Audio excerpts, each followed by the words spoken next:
Registry marriage করার পরে নতুন রূপে মল্লিক বাড়িতে ফিরে এলো সোহাগ। হ্যাঁ বন্ধুরা, আমরা এমনটাই দেখতে চলেছি সোহাগ গাদর ধারাবাহিকে পরবর্তী পর্বে। তোমরা যারা এই চ্যানেলটিতে নতুন আছো তারা কিন্তু অবশ্যই এই চ্যানেলটি সাবস্ক্রাইব করতে ভুলো না। তো চলো বিস্তারিত জেনে আসি।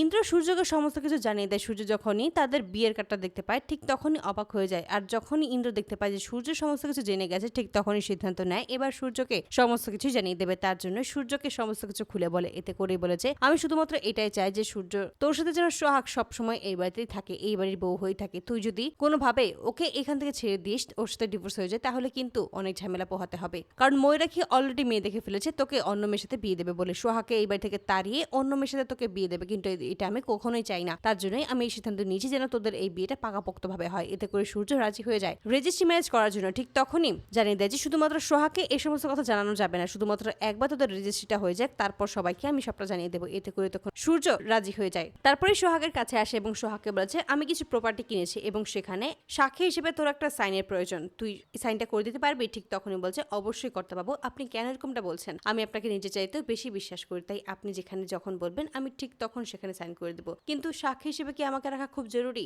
ঠিক তখনই সোহাগকে ইন্দ্র বলেছে, সেটা না হয় আমি বুঝে নেব, তোকে এই সমস্ত কিছুই বুঝতে হবে না। তখনই সোহাগ বলেছে, মাত্র তো 6 মাসের জন্য এই বাড়িতে আছি। তখন ইন্দ্র বলে, কে কখন কোথায় যাবে তার কোনো হিসাব থাকে না, তাই তুই কোনো চিন্তা করিস না। এবার আমি যা যা বলছি তুই সেটাই শুধু করবি। এতে করে সোহাগ রাজি হয়ে যায় সাইন করানোর জন্য। তারপরে দেখা যায় যে তারা দুজনে মিলেই সাইন করার জন্য রেজিস্ট্রি ম্যারেজে এসে হাজির হয় এবং সেখানে এসেই নিজের অজান্তেই নিজের রেজিস্ট্রি ম্যারেজেই সাইন করে দেয় সোহাগ। ঠিক তখন ওদের সমস্ত নিয়মকানুন মেনে যখন আইনগতভাবে বিয়েটা হয়ে যায়, ঠিক সেই মুহূর্তে সোহাগকে জানিয়ে দেয় যে তার আসল সত্যিটা। এখানে শুধুমাত্র কোনো প্রপার্টির জন্য তাকে সাক্ষী হিসেবে নয়, তার আর সূর্যর আইনগতভাবে বিয়ের পাকাপোক্ত করার জন্যই এখানে আনা হয়েছে। এতে করে অবাক হয়ে যায় সোহাগ নিজেও। সে কোনোভাবেই ভাবতে পারছে না যে সূর্য নিজের ইচ্ছেতেই এখানে সাইন করেছে। তখনই সূর্য সোহাগকে বলেছে, আজকে থেকে পূর্ণ অধিকার আছে তোমার এই বাড়ির উপর, তাই তোমার যা খুশি তুমি সেটাই করতে পারো। এবার যাকে খুশি তাকে এই বাড়ি থেকে তাড়িয়ে দিতে পারো, আবার রাখতেও পারো, এটা সম্পূর্ণ তোমার ইচ্ছে। এতে করেই তখন সোহাগ সিদ্ধান্ত নেয় এবার সে এমন কিছু করবে যাতে করে এবার এই বাড়িটাকে পুরোপুরি ভাবে শান্তি বজায় রাখা যায়। ঠিক তারপরেই নতুন রূপে ফিরে আসে